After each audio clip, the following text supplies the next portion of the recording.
Sir বারবার নিয়োগ দুর্নীতি নির্মূল করার কথা বলেছিলেন, বারবার চাই মাথা ধরার কথা বলেছিলেন, এবং তার পরবর্তীকালেও আপনাকে আক্রমণ যেরকম করা হয়েছিল, বর্তমানে বলা হচ্ছে আপনার সমস্ত নির্দেশ খারিজ করা হোক, এমনটা তৃণমূল কংগ্রেসই বলছে। এটা যারা বলছেন তারা হয় আইনটাকে জেনে বলছেন, আর না হলে জেনে বদমাইশি করছেন, আর না হলে তারা মূর্খ।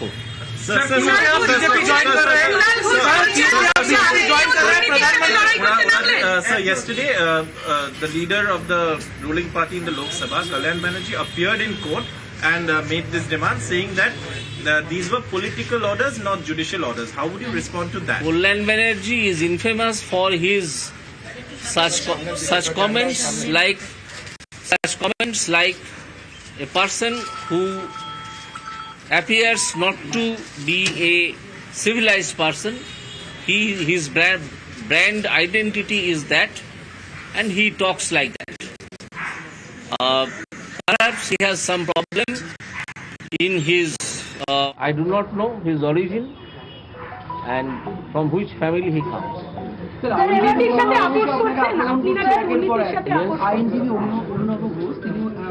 অরুণাভ ঘোষ কোনো কাউন্টের মধ্যেই আসে না। কে অরুণাভ ঘোষ? আপনি তো মূলত দুর্নীতির বিরুদ্ধে লড়াইটা করছেন এবং রায়ও দিয়েছেন। আপনি কি মনে করেন যে দলে যোগ দিতে যাচ্ছেন সেই বিজেপি একটি দুর্নীতিমুক্ত দল? দুর্নীতিমুক্ত দল কি দল নয় সে আমার মনে করার কথা নয়। আমি যদি কোনো দায়িত্ব পাই সেই দলে, আমি অবশ্যই যে কাজটা করব সেটা दुर्नीति मुक्त कরার কাজ।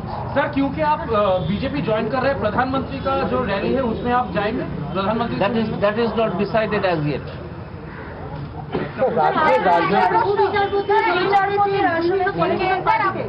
আপনারা তো বহু বিচারপতি বিভিন্ন পলিটিক্যাল পার্টিতে জয়েন করেছেন, নেক্সট জেনারেশনের জন্য পলিটিক্যাল লিডার হিসেবে আপনি নিজের কি ছাপ রেখে যাবেন?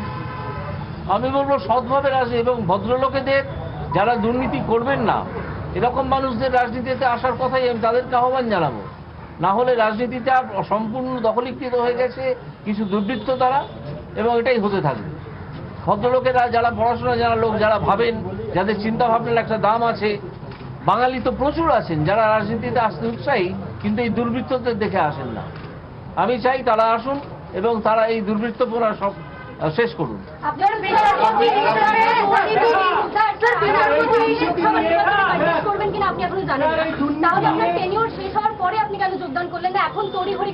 আমি যে অনুপ্রেরণা পেলাম মাঠে নেমে আসার জন্য, তারা ডাক দিলেন যে আপনি মাঠে নেমে আসুন, আমি তাদের কথা সারা দিয়ে চলে এলাম মাঠে। এবার দেখুন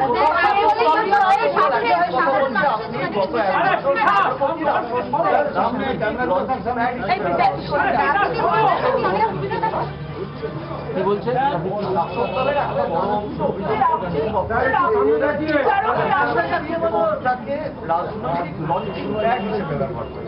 তাদের অভিযোগ তাদের পার্টি অফিসের ভেতর রাখতে দিন, বা যেখানে তারা প্রচার করে তার সমর্থন পাবেন সেখানে করুন।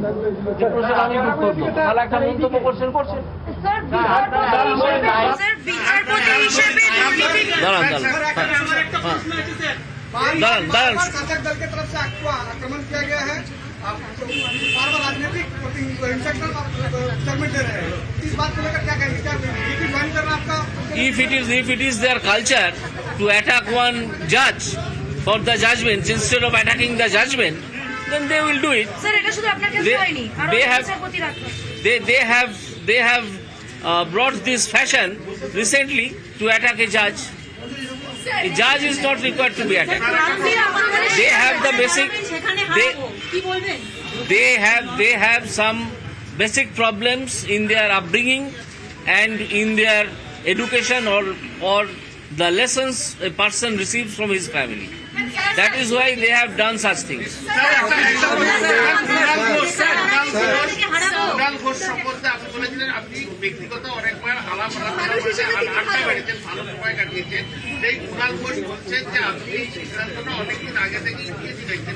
আমার মুখে কথা বসাবেন। আমি বলেছি কুণাল ঘোষ আমার পরিচিত, আমার সঙ্গে কথা হয়েছে, আমার চেম্বারে একদিন এসেছেন, আমরা দীর্ঘ আড্ডা মেরেছি, কিন্তু এই একদিনই। তবে আমার মানুষটিকে ভালো লেগেছে, এটা আমি বলেছিলাম এবং আজও বলছি। অনেকেই কুণাল ঘোষ সম্বন্ধে অনেক রকম মন্তব্য করেন, কিন্তু আমি সেই মন্তব্যের সঙ্গে সহমত হতে পারিনি। আমার কথাবার্তা বলে মানুষটিকে ভালো লেগেছে বিচারপতির আসনে এবং বসে তার হাতের লেখা তো আরো ভালো, কলমের জোর অনেক বেশি। হ্যাঁ, বললেন তো একমাত্র দল কেন, আরো অনেক দল আছে। আমার সঙ্গে অন্য দলের কোনো মিলমিশ হলো না। তার কারণ হচ্ছে, যেমন ধরুন সিপিআইএম, আমি যেতে পারতাম, কিন্তু আমি ঈশ্বরে বিশ্বাস করি, উপরওয়ালায় বিশ্বাস করি, আমি ধর্মে বিশ্বাস করি, আমি ধর্ম পালন করি। তারা তো সেগুলো করে না, হয়তো ভেতরে ভেতরে করে, বাইরে বলে না আমরা করি না।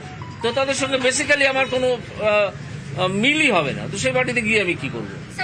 কংগ্রেস, এবার আস্তে আস্তে আসছি, কংগ্রেস একটা দল যেটা বহুদিন ধরেই একটা পরিবারের জমিদারি, সেই পরিবারের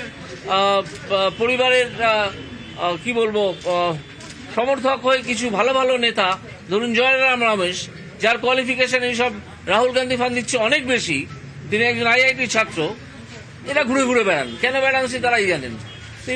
তারা তো কোনোদিন পদই পাবেন না, কোনো কাজও করতে পারবেন না।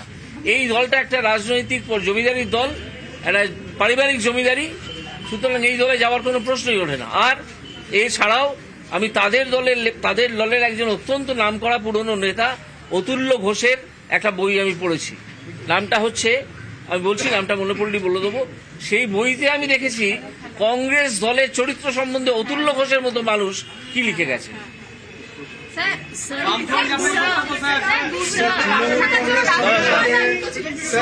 আমি সব প্রশ্নের উত্তর দেবো, বারবার আপনি মন্তব্য করেছেন, পাশাপাশি দুর্নীতি নিয়ে কার্যত তৃণমূল কংগ্রেসের একাংশ ক্ষোভে ফুসছে এবং দল ছাড়ছে, এই নিয়ে কি বলবেন?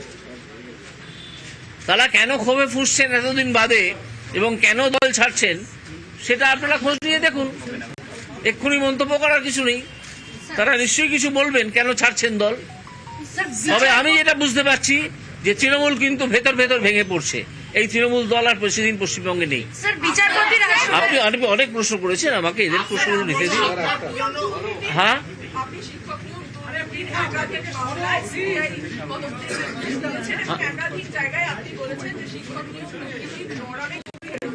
আপনি বিচারকের আসনে ছিলেন, সেই জায়গা থেকে কি আপনি মনে করছেন আপনি তো দুর্নীতির বিরুদ্ধে লড়াই করার জন্য রাজনীতিতে নামছেন বলছেন, বিচারকের আসনে থেকে যে লড়াইটা করা যায় না সেটা কি রাজনীতিতে এসে করা যায়? নিশ্চয়ই করা যায়, কারণ বিচারকের আসনে থেকে লড়াইটা করা যায় যখন একটা বিরোধ পিটিশনের আকারে আমাদের সামনে, জজের সামনে আসে। কিন্তু তার বাইরে অনেক বিরোধ থাকে, অনেক দুর্নীতি থাকে, যেগুলো আসে না কোর্টে। সেগুলো যেমন আজকেই যখন আমি পদত্যাগপত্র জমা দেওয়া হয়ে গেছে, আমি আমার কোর্টের চেম্বারে বসে আছি, 3 জন লয়ার আমার সঙ্গে দেখা করতে আসেন। তারা আমাকে কথা দিয়েছেন আমার কাছে 100 দিনের কাজের দুর্নীতি বহু ডকুমেন্ট আমার কাছে দিয়ে যাবেন। সেই ডকুমেন্টে কি আছে জানেন? একজন দেখা যাচ্ছে তার বাবার ছবিটাকে তুলে দিয়ে নিজের ছবি বসিয়ে নিজেকে মায়ের হাজবেন্ড বলে দাবি করে মায়ের স্মৃতিতে একটা সিঁদুর দিয়ে তারা সেই 100 দিনের কাজের টাকা হাসিল করছেন। এই ধরনের দুর্নীতির কাগজ আমি পাবো, এটা আমাকে তারা বলে গেছেন। তিনি বলেছেন আমার কাছে অন্তত 1000 এরকম ডকুমেন্ট আছে যেগুলো আমি আপনাকে দিতে চাই। সেই জন্য আজকে আমি আপনার সঙ্গে দেখা করতে এসেছি। আমি তাকে বলেছি যে আমার সঙ্গে যোগাযোগ করে আমার বাড়িতে দিয়ে যাবেন। সেই কাগজগুলো পেলে তখন আবার একটা এরকম দুর্নীতি উদ্ঘাটনের প্রশ্ন শুরু হবে। বিচারপতি আসনে ছিলেন তখন আপনি একাধিক নির্দেশ দিয়েছেন যেগুলো সংবাদ শিরোনামে এসেছে, কারণ আপনি আপনার কায়দাটাই অন্যরকম ছিল, সেগুলো বলেন, সেগুলো পেশ করেন।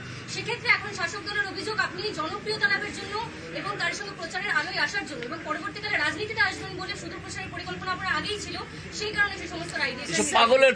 পাগলের প্রলাপ।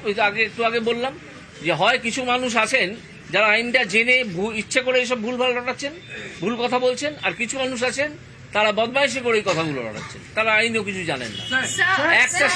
একটা সামান্য প্রশ্ন করলে এদের কিছু টিকিওলা মুখপাত্র আছে, তাকে যদি একটা সামান্য প্রশ্ন করা যায় আইনের, দেখা যাবে সে ধেড়িয়ে বসে আছে, কিছু করতে পারছে না, বুঝেছেন?